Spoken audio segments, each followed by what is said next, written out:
Welcome to the second part of some fixes I hope to see in Shaman King 2021. If you hadn't watched the first part, please click on this annotation to go watch it first. I originally intended to finish all the ideas in one video, but it turns out it already took me 20 minutes to get to only half the script, so we'll be picking it back up from here. The fixes last time are meant to be subtle so that it won't divert the main plot away, but this time we'll be suggesting some bits that might cause a bit more of a swerve. So let's get to it now, shall we? Let's start right at the final battle. We get a final battle with Hao.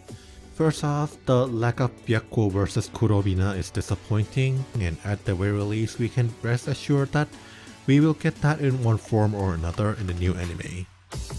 Nevertheless, to be honest, I had to reread the final chapters to remind myself just what the final battle was, which, is not a good sign when we're literally talking about my absolute favorite manga series. And I immediately understood why I forgot it.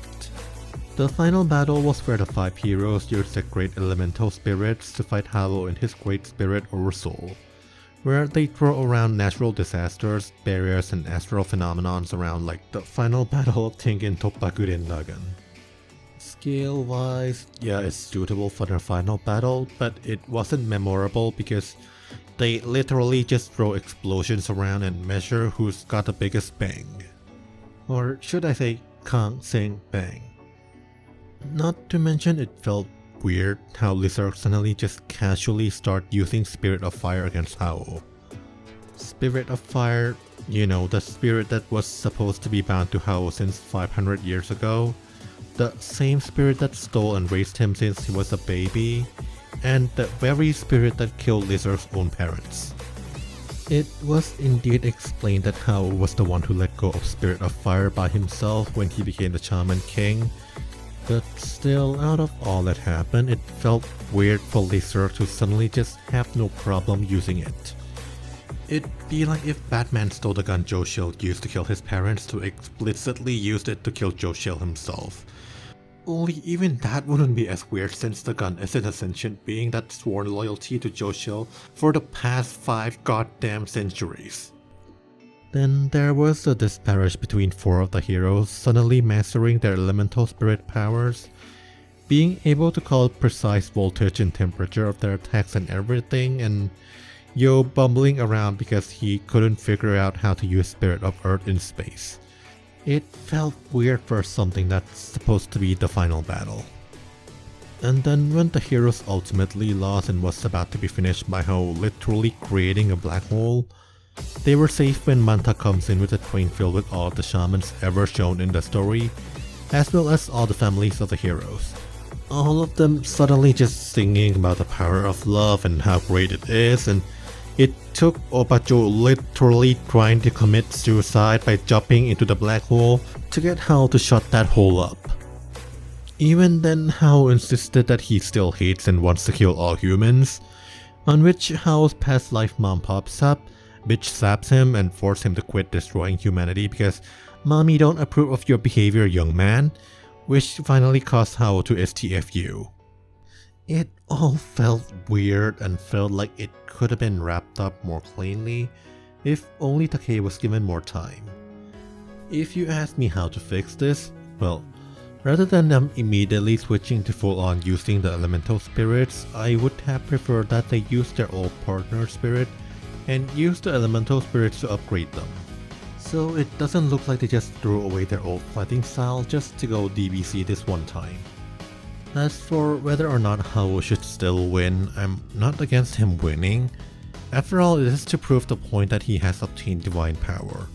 But the heroes failing to land even a single scratch on him also was disappointing for something that's supposed to be the final battle, so I hope that part could be rectified.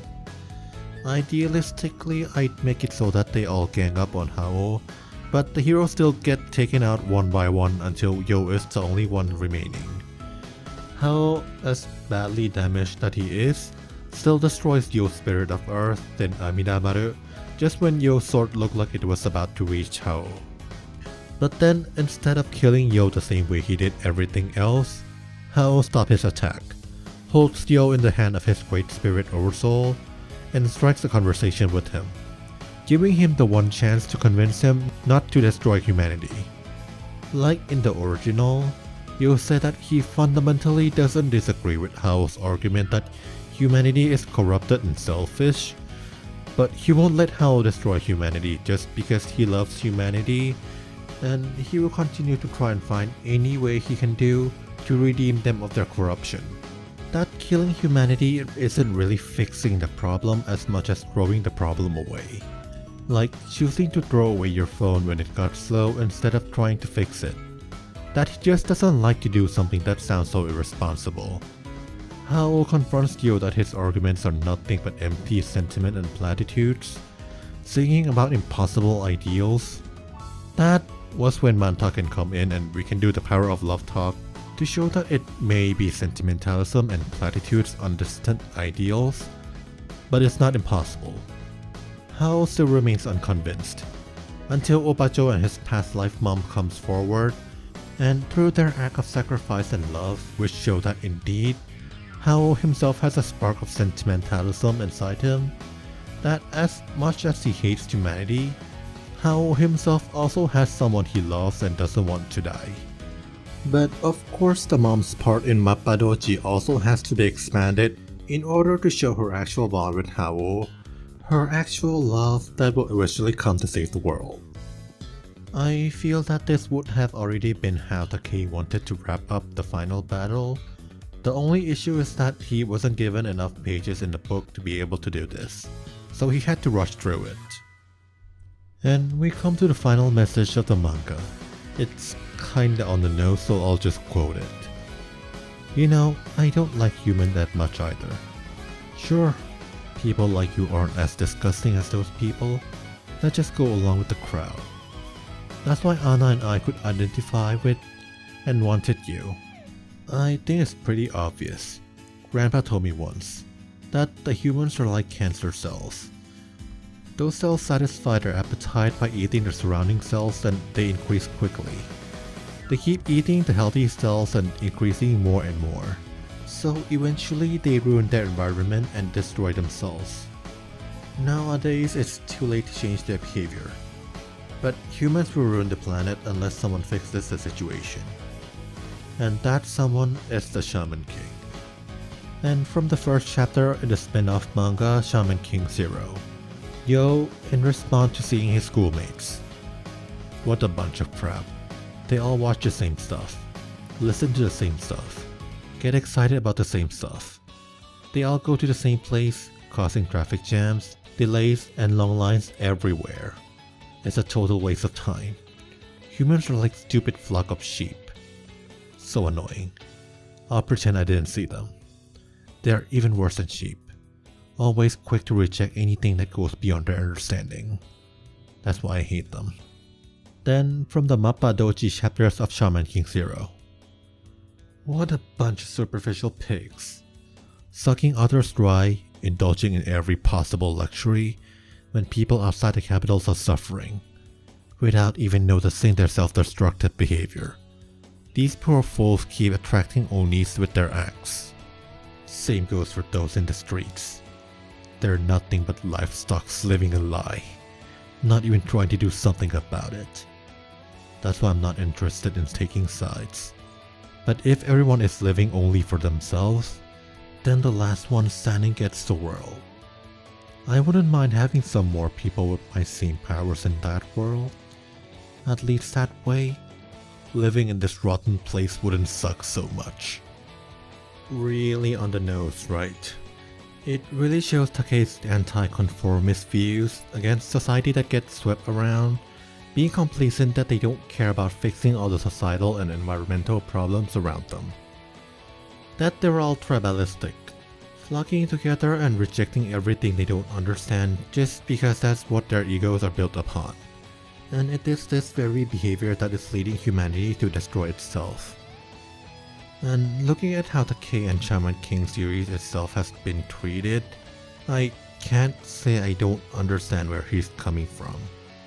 He tried over and over to play nice with Shonen Jump, only for them to always screw him over and over and over in return. I can't help but understand his frustration on this point. But nevertheless, it was really quite too much on the nose. Not to mention feeling rather coming just out of the blues. Like many other stories about spirituality fading away in modern era, Shaman King did have the theme of the importance of protecting both the environment and old cultures. But otherwise, this anti-conformity, anti-tribalism theme appears to only pop up in these few final chapters out of nowhere. It also doesn't help that the main character, Yo, has a defeatist attitude towards the problem. That he felt it's too late for people to change short of an influence from a literal divine power. The thing is, I personally don't disagree with them. My biggest obstacle in my struggle to get into the light novel industry has been the stubborn bureaucracy just for the sake of bureaucracy of the Japanese society, which only works to deny any attempts to listen despite being unable to refute any claims I gave of the flaws of the industry and how if only they listened to me, it would have been far more beneficial to everyone, while it's not like they themselves would lose anything at all. It's the same reason I hate power fantasy stories. Those stories' core appeal to people who has a shitty life, which, believe me, I understand. Yet what they say is that these people want a better world. But the only way they can achieve that is by living through fiction that tells them that they can have everything. Power, money, validation, respect, love, all for free. All while they live a real life in complacency, doing nothing to improve their shitty situation. Multiply this until all the shittiness piles up and makes the whole society and world shitty as well. That's why, if anything, I'm glad that Shaman King is pushing the message that if your life sucks, you do something about it. And I mean, even for the layman, I think as a netizen and coming out 2020, I think it should have been apparent to everyone how toxic human tribalism and just because complacency is, and how it's damaging to both our planet and society for no reason but that people just don't want to step out of their echo chamber.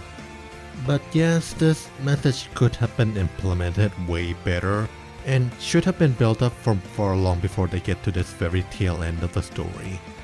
But I also get that it was probably a worldview Takei only developed after being burned from the initial run being axed, so it makes sense why there was never a build up to it. So while some people might suggest just removing this message altogether, if you've been watching my videos, you'd know I'm not one to back down from delivering the message I intended to, just to avoid pissing some people off. I mean, doing that would in itself be going back on its own message. It'd be Takei himself deciding to just go with the flow, bending to the people who he himself described would reject anything they don't care to try to understand. But I will acknowledge that the message wasn't delivered well. So in order to land, I think we have to build up to it.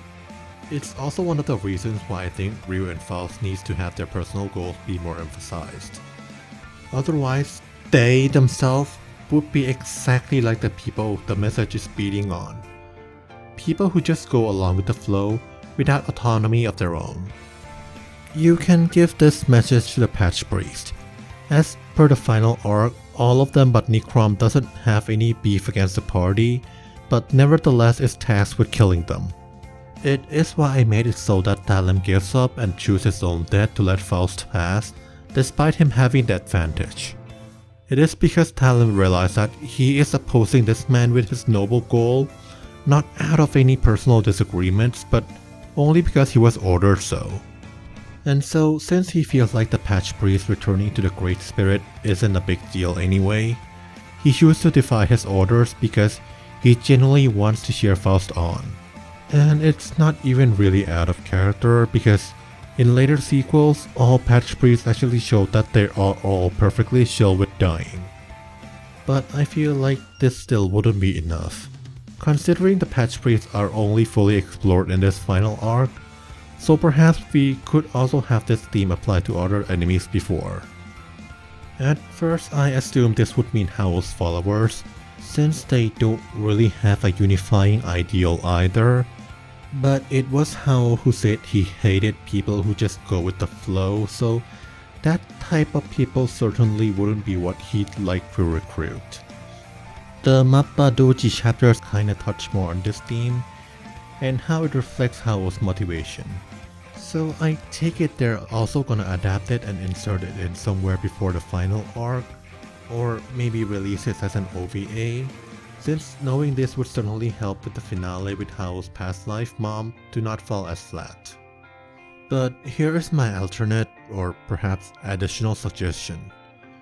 It's going to be the biggest derailing suggestion in this series, so it's a take it or leave it. Though if anything, this worked perfectly fine as just a filler arc. We explore this theme in full with Manta. Manta clearly was another character that ended up being massively underdeveloped, but unlike Ryu or Faust, his case made more sense since he's the muggle non-combatant friend who mostly only exists to be the audience surrogate at first, so we can learn of the shaman world from an outsider's perspective. Once we understood the shaman world well enough, his usefulness to the story is kinda done. But that is exactly why I think he should be given an arc to explore this anti-conformist, anti-complacency theme in place where Yo cannot go. The mundane human world. His arc would be delivered through his interaction with his dad, considering his dad already kinda represents the powerful corporate entity anyway. While Yo and the gang are busy fighting the shaman fight, Manta's dad should do something to frame Yo and his friends in an attempt to turn the public against them in order to stop the fight, which caused the public to immediately rile up against them despite themselves not really knowing why they should. They are led by the nose to hate something they don't understand, just because a rich and powerful individual has to validate his own hate. I don't know what they should be framed for. The shamans are exposed to the world in volume 28 anyway. I don't want it to just be the world pointing to the shaman and say, "Look how dangerous they are!" Because then that's just X-Men all over again, and in that case it would actually make sense for the people to go against the shamans because one of them literally is seeking to wipe out humanity. Not to mention that preferably, this arc should come out earlier since we'll be building up exactly to that reveal that is already in the story. We need something else. Something that also shows Manta's dad's own lack of understanding of the shamans to make sure that his hatred of them is irrational. That he misunderstood them but is too stubborn that his misconception cannot be wrong. Maybe as the CEO of a tech company, representative of this mindset in the modern world, Manta's dad can view the shamans as being superstitious frauds and is trying to pollute the young minds with their nonsense the same way Yo did with his son. Therefore, to him, as an outsider muggle, who might end up finding crumbs towards the collateral damage and perhaps even deaths that occurred in the shaman's fights and how his own son is almost roped into it multiple times, the shaman fight would appear like superstitious satanic ritual where people kill each other. And so, he rails the public against Yo's group while refusing to believe in ghosts, as Manta cannot prove to him without the rest of the gang around. And to prevent his dad from interfering, Manta will have to try and pull his own diplomatic strings to gather allies and convince his dad to call it off. All while telling Yo he's got this, and he can just focus on the shaman fight because Manta truly believes that Yo becoming the Shaman King would lead to a better world.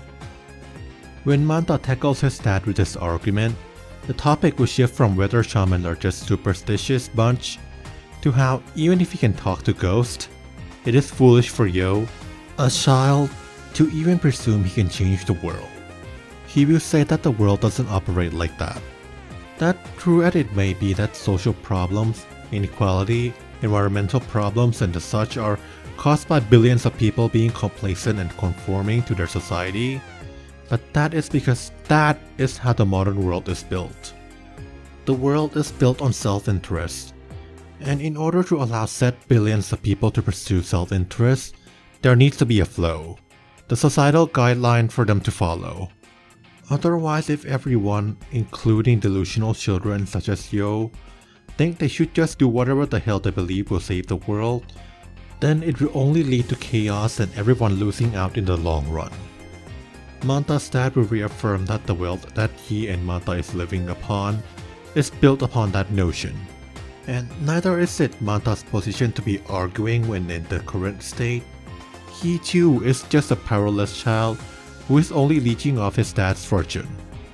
The whole arc will go on with Manta's dad remaining unconvinced, because this not only reflects the real corrupted rich elites who believe their wealth is theirs by right, and if someone is poor, then it's just because they're lazy and stupid.